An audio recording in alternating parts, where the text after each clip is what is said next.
तख्ता पलट की साजिश हो रही है। एर्दोगन घबराए हुए हैं, लगातार बैठकें कर रहे हैं, सुरक्षा एजेंसियों से अपडेट ले रहे हैं। ऐसे में आपको बता दें कि टर्की में ऐसा पहली बार हो रहा है। आपको बताते हैं कि टर्की में तख्ता पलट की स्क्रिप्ट किसने लिखी। ऐसा तो है ही कि टर्की में भी पाकिस्तान जैसे हालात हो जाएंगे, लेकिन ये विशेष रिपोर्ट देखिए और समझिए कि किस तरह के हालात अभी चल रहे हैं टर्की में और क्या स्थितियां बन सकती हैं। एक तरफ जहां दुनिया के कई देश जंग के कई मोर्चों पर दो दो हाथ कर रहे हैं, यूक्रेन और रूस में महायुद्ध जारी है, तो मिडिल ईस्ट में कोहराम मचा हुआ है, तो अब वहीं तुर्की में तख्ता पलट की साजिश चरम पर है।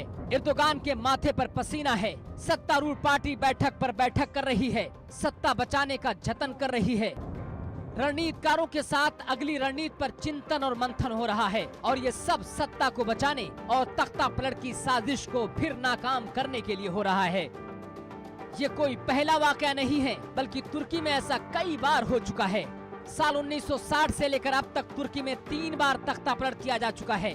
16 जुलाई 2016 को तुर्की में सेना ने तख्ता पलट की कोशिश की, जिसमें करीब 250 लोग मारे गए और 1440 लोग घायल हो गए।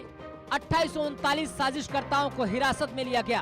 तुर्की सरकार ने 2016 में हुए तख्ता पलट की कोशिश का आरोप अमेरिका स्थित इस्लामी उपदेशक फेतुल्लाह गुलेन के संगठन पर लगाया। तुर्की का मानना था कि फेटो सदस्यों ने साजिश रची थी, जिसके बाद तुर्की में 80,000 से ज्यादा लोगों को गिरफ्तार कर लिया गया। करीब 1.5 लाख सिविल सेवकों और सैन्य कर्मियों को बर्खास्त कर दिया गया या इन्हें फेटो से जुड़ा बताकर निलंबित कर दिया गया। दूसरी तरफ साल 1999 से आत्मनिर्वासन की स्थिति में अमेरिका में रह रहे गुलेन ने इन आरोपों को सिरे से खारिज कर दिया। 16 जुलाई 2016 को तुर्की में सेना ने तख्ता पलट की कोशिश की, जिसमें करीब 250 लोग मारे गए और 1440 लोग घायल हो गए, लेकिन पुलिस ने एर्दोगन की सरकार गिरने से बचा लिया। तब सैनिकों और सेना अध्यक्ष के बीच बहुत तालमेल के साथ ऐसा हुआ, लेकिन अब जो तख्ता पलट की कोशिश हो रही है उसमें कई मायनों में बहुत महत्वपूर्ण है। आइए बताते हैं इसकी वजह क्या है। पहली वजह, धुंधला पड़ता जा रहा है लोकतंत्र। दूसरी वजह, तुर्की सरकार का धार्मिक झुकाव। तीसरी वजह, अमेरिका से खराब रिश्ते। चौथी वजह, तुर्की सेना और एर्दोगन के बीच तनाव।